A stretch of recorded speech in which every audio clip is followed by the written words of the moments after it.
So, hello and welcome along to another edition of Isolation Interviews for Hospital Radio Reading and for my YouTube channel.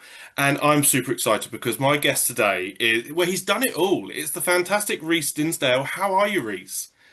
I'm very well, I think, Matthew. I've just spent the blooming day, though. I've just finished a play, and it's the first day today I've had a chance to catch up on paperwork, and boy, do I hate doing all that stuff. So apart from that, I think I'm fighting fit. Now, I mean, we will go back and talk about kind of where it all came from, but tell us, you've just finished in a play. Tell us a bit about that play. What was that all Okay. about? Well, for a Huddersfield Town fanatic, it was quite a challenge. It was a play called Through It All Together at Leeds Playhouse. And what attracted me to it was to play a guy in his 60s. I'm a guy in his 60s with dementia. Um, the downside was that he was a fanatical Leeds United fan. That aside, it was terrific stuff. It was, you wouldn't have thought the topics of football and dementia would go together, but they dovetailed beautifully in this piece of writing by Chris O'Connell. And so we finished on Saturday night and we played to full houses and standing ovations. Every single performance, I've never known anything quite like it. It was a mixture of seasoned theatre goers in the audience and a boatload of Leeds United fans who were in party mode because they just got promotion to the Premier League. But strangely, it worked for everybody. It was uproariously funny, and at 1 minute, and then the next minute we pulled the rug from underneath them with the kind of more serious side, shall we say, of the play with the guy and his wife struggling with dementia. So that was Saturday. So I'm all done and dusted with that, and for once I'm having a little. Not for once, I've had breaks all my blooming life. It's the way it goes for actors. But I have been very, very busy, and I'm having a little time off before I start my next project, I which was going is to say, 2 weeks away. I mean, when you get to go back on stage, that must be a real joy for yourself. And I know that people have, either have a preference over TV or, live theatre, but for you, is there a favourite or do you love the fact you can do both? Well, without being remotely arrogant or showing off in any sense, yes, I've got a CV that's chock full of both theatre, film, television, you name it, and I've had a ball doing all of them. If you were to put my arm up my back and twist it and said to me, which one you want to keep, it will be theatre. I trained, I guess, as a classical actor in the late 70s. I am that old. And it was for stage, the training. And I've always gone back to it. And it is my first love. I know a lot of actors say that, but I truly do adore working in on stage and in the way that you do work. You work for weeks on end in rehearsals and you have to own it and it's got to be perfect and you've got to be, there's no going again, as they all say, no second takes. And I think if I were to choose to at the ripe old age of 99 to go doing a job, I'd like it to be on stage rather than in front of a camera or behind the camera even maybe. I really enjoy it. Actually, having said that, I do enjoy my directing role now. So when people say, which do you like best? I really can't choose, but I do love the theatre. And I mean, so that makes me happy. where did the love of performing first come for you? Do you remember your kind of earliest memories of performing on stage and where that love came I do. from? I do. I remember it very, very clearly. I've told this story many a time, but your listeners probably haven't heard it. I um I was kind of press ganged into a school play at the age of 12. Some sort of house play, Tom Sawyer. And the lad who was playing Tom Sawyer, my mate Martin, he refused to kiss Becky Thatcher, the actress called Becky Thatcher. So he walked with a week to go.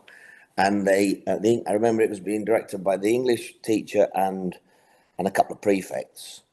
And they looked around with the rest of us in the classroom and went, Reece, you've got the cheeky face. You're going to do it. And I said, no, I'm not. I'm not doing that bloody acting and stuff.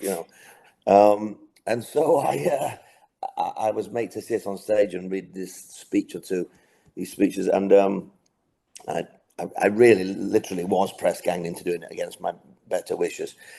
We did the play.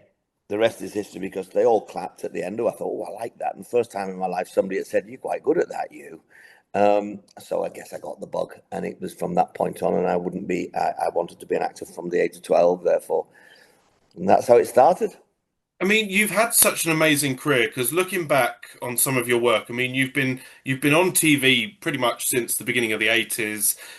That must be quite nice to have continuously been in various projects throughout the years. I mean, so many shows we can talk about.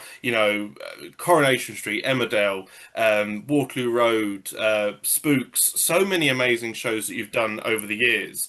I mean, do you love the fact that you that you can kind of keep reinventing yourself and doing kind of new roles, new sort of types of shows? Yeah, Do you love the fact that your career is kind of always changing?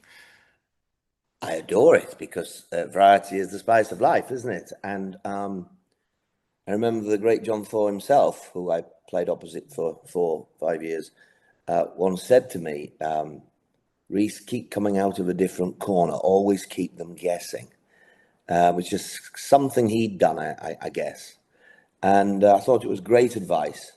He's basically saying, I can see in you that you've got more strings to your bow than just this one that we were using on Home to Roost. And I used it. I was already doing that. In fact, the irony of that is that I didn't want to be in a sitcom.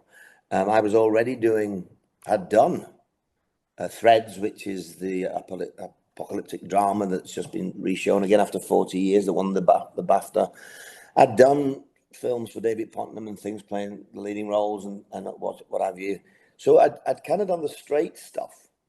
And I remember when my agent in London said, listen, they're really interested in you for a comedy series that is in one of the main two parts. And I said, oh, no, I don't want to do comedy. I'll not be thought of as a serious actor. I don't want to do that at all. No. He said, well, if I told you you'd be playing opposite John Thor, would that matter? I said, when do I start? Because John was a big hero of my dad's, and I used to stay up and watch the Sweeney with him before I'd gone to drama school.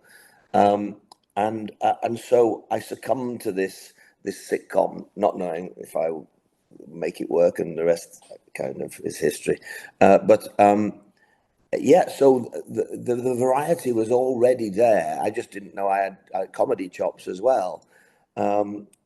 But that's another story, and I love that as well. But I've been very lucky. In fact, the irony again is that I was seen on stage at the Royal Court by the casting people for that. So one feeds the other. My stuff on stage, it was again a play about football, funnily enough, and they'd seen it, and they'd seen every young 17-year-old in the business to try and get somebody who was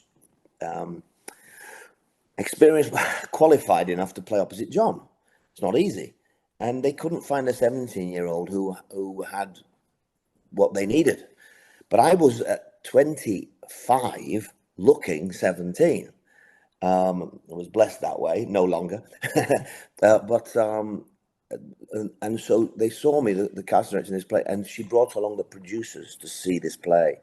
And it came from that. So they said, well, we can't find a 17-year-old, let's screen test Reece for the role. And so I went along, having read it, thought it was very funny.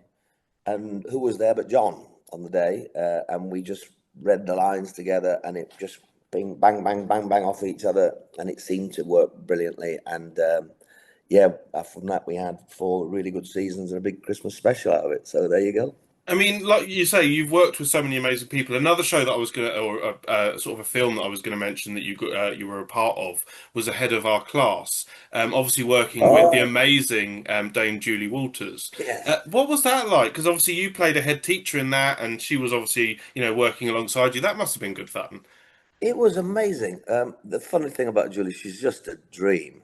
And I many years before we did this, I'd gone to see her play Lady Macbeth at the Leicester Haymarket Theatre, and along with a group of other people. And after the show, in the bar, as actors do, they turn up for a well-earned pint and sit around a table. And whoever's come up to see them, the cast or their friends or other actors, kind of all sit around.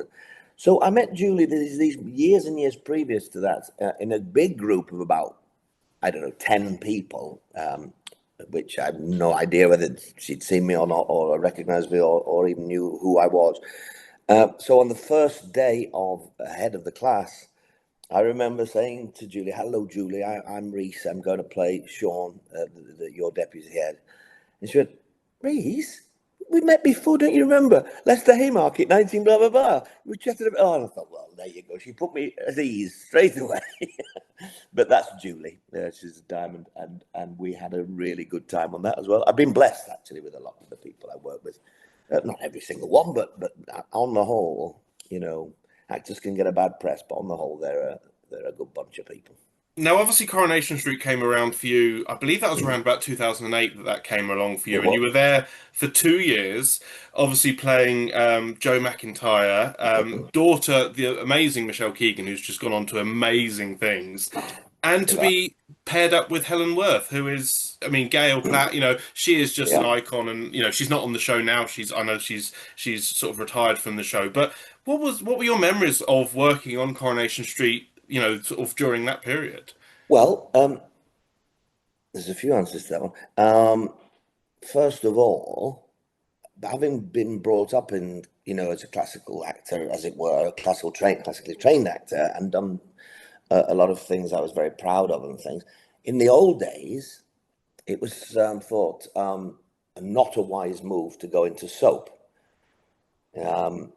And so I just finished a 3-part thriller for ITV. And again, it always comes through your agent. My agent said, Coronation Street are interested in you playing the dad of the new girl. Now, as it happened, I was born and raised watching Coronation Street I mean, bedtime was when the credits rolled, the end credits. And we'd watched it, my wife and I, religiously for years. And that week I'd been watching it, and this young girl came on, this unknown person now who we now know as Michelle Keegan. And we both looked at each other and went, "She's fabulous, isn't she good? She's really brilliant. What a great bit of casting. She's going to be an absolute knockout in this show." It was the very next day that my agent rang and said, "How do you fancy playing the new girl's dad?" And I went, "Well, first of all, I love the show. Secondly, she's brilliant. Thirdly, no way. I'm not going to do it. I don't know. It's not meant to be, is it that?" And it was the producer of the thriller who had a word with me, and he was the producer of Coronation Street as well. Little did I know he'd taken over, Kieran Roberts, and he said, "Come and do it for us." And I asked a lot of people, and they said, "Listen, Reece, it's a new age. All bets are off. Nobody turns their nose up at these things anymore." And I thought, yeah, it's me. It's my not snobbishness, but my old-fashioned kind of views on it that was sticking there. And I went, "Okay." They said, "Will you do 2 years for us?" I said, "I'll do a year." And we met in the middle, so I actually only did 20 months by the end. But they said it's to play this girl, and I said, "Well, okay, let's have a go. Let's do it." Nobody told me. They said Michelle Keegan's dad. Nobody said Gail's husband. That wasn't mentioned. Not in there. Helen's terrific, but that's a very different sell. And I remember the scripts coming through as I started my first day, and I'd had my first few scripts, and it was all with Michelle and how this was going. And all of a sudden, he's turning up at the Platt's house and beginning to woo Gail. And I thought, yes, they've been crafty with that one. And not that I minded at all. It was what it was, and things. But yeah, that's how that all happened. And when it came to the end, they wanted me to stay on and do longer, and I just said, "No, I've done my thing. I've had a go at it, and I wasn't quite sure whether or not the way they worked in soap was for me, but I had a go, but then decided that I wanted to go back to what I'd always done, and that was theatre and all the rest. So I think I ended up at the Royal Exchange Theatre doing a bit of Ibsen straight after Coronation. I mean, obviously, your exit from Coronation Street was quite iconic because he was going to fake his own death, and then he ended up actually killing himself in a sense. Yeah, I what was mean, that? I mean, what was going through your mind when you were kind of first reading your exit from the Well, show? they said to me, because they were adamant, they said, "We got all these storylines, you got to stay, you got to stay." I said, "No, look, honestly, I'm just being honest. I've loved my time, but I want to go." And they said, "Well, we're gonna have you go out with a bang. We'd love to have something really spectacular happen. And if that's definitely your decision, let's do that." And so they began to tell me how it was going to happen some months in advance because of massive stunts and things.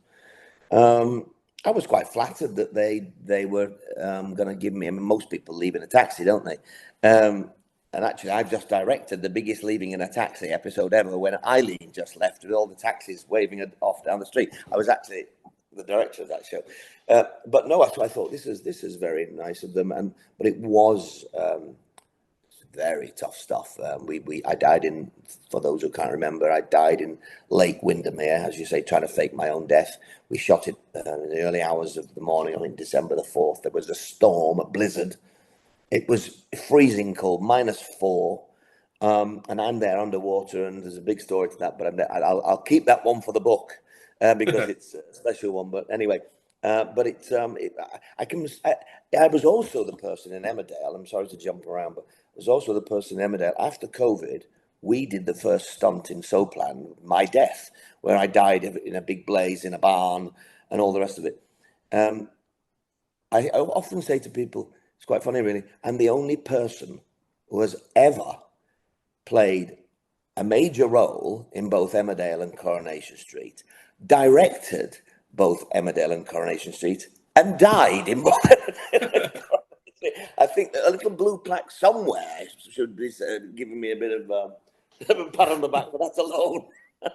I mean, going from one soap to another, I mean, we will talk a bit about your directing in a moment, but going from one soap to another, what did that make it easier going into Emmerdale because you'd done Corrie, or was it very different? Well, Emmerdale was an accident, really. How I ended up in that, I wasn't meant to. Basically, I've been directing. I started to direct after Coronation Street. I got an opportunity that was afforded me. I was playing the central role in one of Jimmy McGovern's brilliant moving on stories. And out of the blue, the producers and people, Jimmy and whoever, said, really, you should direct, as well. I thought, what? What a strange thing to say to me. And then I thought, hey, I'm 50 or 51 or something. I thought, let's have a go. It's an opportunity that's been afforded me. So I said, go on then, give me something. And they didn't. So I took to directing so well. But when it came to Emmerdale, I'd been directing for some years, and a friend of mine said, you should come and direct. He was a director on Emmerdale and Corrie, Ian Bevitt, lovely chap. And he said, come down to Emmerdale and direct. They're looking for new blood, not necessarily just young blood or ticking a diversity box, which is I'm fully behind. Absolutely. He said, they're looking for just fresh voices to direct the thing. So I came down and I did a couple of episodes for them. And on the very last day of my shoot, lunchtime, I got a call saying, "Can you go upstairs to meet the exec producer and the producers?" And I thought, well, it's the last day of shoot. They can't sack me. I mean, it's too late for sacking me, so it must be interesting. So I went upstairs and they showed me the sofa rather than the hard chair. And I thought, oh, I've got all the cards here. Something's going down that they want to smooth talk to me about. So I sat there and I said, hi, what's this? And they said, have you enjoyed your directing? And I said, I've loved it. They said, great, we're going to have you back. And I said, fantastic. They said, but not for a year. And I said, why a year? What? Why? And they said, because we want you to be in the show. And I said, I'm not here. I didn't come in the building to act. I came in to do the director. And they said, yeah, but he's a real bad character and you could play it. And you're right under our noses. And we just thought, oh, Reece is perfect. So I thought about it. And I spoke with my wife and I said, what should I do? And she said, well, you're going to direct and they've promised you, haven't they? I said, yeah. I said, well, what a great way to get to know all the cast and all the crews and be, not be nervous about it as I had been for 2 episodes because I was the new boy. And so there's always a deal to be done, Matthew. I said to them, because they said, we'll give you a block. A block is 4 episodes. So they said, when you finish, and he dies, the character dies, you're okay. He definitely dies. He said, when you finish, we'll give you a block. A block is 4. So I said, if you give me 2 blocks, I will do it for you. And they went, done. So they were as good as they were. In fact, they gave me 3 afterwards. But I was meant to be there for 7 months. And unfortunately, of course, COVID struck. I think I'd done a few weeks only. It was March 2020. And I just started end of Feb as acting. And then COVID, and we were all stood down. And it was a terrible time for actors. I was really fortunate because I was under the ITV umbrella, to be kind of looked after a little bit.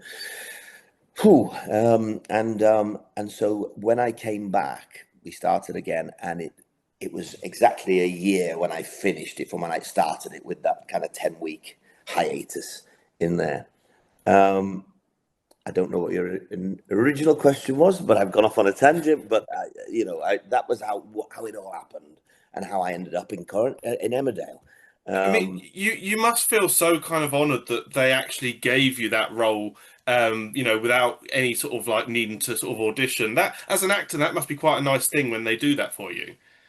Yeah, I think I'm at that stage now in my life as well. I don't. It is nice. It's very, very, very nice, and I don't go because I've worked so hard for so many years. I came to my dad died 6 years ago. And at that point, I was nearly 60. And I thought, I've done so much work. I've enjoyed it so much, but I'm a big grown up now. And this is it's not a game for grown ups sometimes.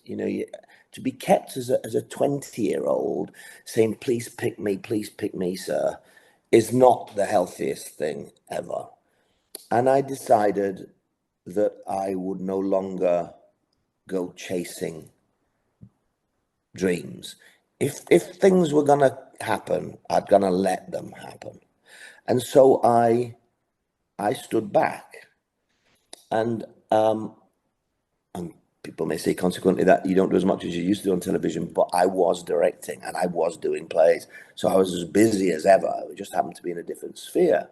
But what has happened, I guess, and it's rather lovely, is that I don't fret, I don't panic, I've done enough work to be okay, and I can sit there for a while and not have to work. But I let it come to me, and if it doesn't come to me, then that's fine as well, because that's telling me something else. But it has, and I'm very pleased, and so all the time now, that's what I do. I wait for something to land on my lap, and it makes for a much nicer life and a much more adult experience. And I mean, obviously, with the directing now, and you just mentioned it, getting to direct, Sue Cleaver's final scenes on the show, that must be quite an honor, because It is. she's been a huge part of that show for a long Yeah, time. Such a loved character. I mean, how do you kind of go about deciding kind of where you're going to go with it? How you gonna kind of get it right? it's great. I love it. It's such an adventure. Basically, they tend to give me the more acting eps. When they'll know that they're going to use three directors at one time to cover 12 episodes, and we get 4 episodes each. So they look at those chunks of 4 and they pick the director to suit which one of those chunks. And they tend to give me the ones where the acting needs to be up to scratch. Which I makes sense, doesn't it? And it's my other job, and I kind of know a couple of things about it by now, or if I don't, I shouldn't be doing it. But I remember them saying, you're going to have Sue Cleaver's exit. So, and I wondered, oh, wow, will it be spectacular or not? Will it? And they said, no, she leaves in a taxi. And I thought, oh, no, no. And then they said, but it's leaving in a taxi with a difference. And so I read the scripts. This is what happens to every episode I do. I just read the script, and I'm quite fortunate in seeing the pictures in my head very quickly. So I'm very good at imagining. From the very first read, I just clear my head and I allow those characters to, as I read it, to just talk. And I now I've got the experience of knowing the sets and where they may be and this and that and the other. And I just let my imagination run riot a little bit. You're obviously being told by the writer very specifically what they want into a degree, but they don't put the visual on there. They don't paint the visual. They put the very minimum and then the dialogue. You have to be the one who says, how would this look? So first of all, I thought straight away, oh, well, I can see these cabs lined up the street, even though Streetcars probably doesn't have that many cabs. I thought, well, maybe the cabbies in the area all know her, Eileen, and maybe they all came and paid tribute. So I managed to get 12 cabs down the street rather than just the 2 or 3 that Steve has got. And then I thought, well, we got to get the toys out, haven't we? So I got this big crane Jimmy Jib thing that goes high up, and you see them all in their glory, all saluting her down the street and things. I could just see it beforehand. And then because now I'm quite experienced, I know I know the right people, my cameraman and my lighting cameraman, and we talk and we chat. Can I do this? Can I do that? And they go, yes, no, yes, no. Usually they say yes, Reece, with a big smile on their face, just to know I'm a bit mad like that. And they go and they just do it for me, and it's brilliant. Yeah, I just see it, and then I ask if I can do it, and it's great fun. I mean, it's amazing to watch, and I mean, we're kind of coming towards the end now. But I just wanted to ask, I mean, for you going forward, is there anything you can tell us about what does the future hold? Well, there's a very big thing coming up, but I can't tell you because they haven't announced it. So until actors are kind of announced on things, it's not something I can say. But keep them peeled. I'm gonna let's just say all I will say is that I grew a beard for my last character, full beard. I didn't know I got this big white beard, and because I needed to age for the dementia side of things, I needed to look older, and so I grew it. And then I've just been invited to do something really wonderful, so I've cut this beard down to a goatee. Ah. That's all I can tell you. And that's why I look like I do now, because I've got some more weeks to go before I would start it. I'm trying to make this as long and, I don't know, shall we say as Machiavellian as I might be able to. Exciting. So something to look forward to there. We're super excited to find out about that. And I mean, just before we go, I mean, obviously we're broadcasting to the patients of the Royal Berkshire Hospital in Reading.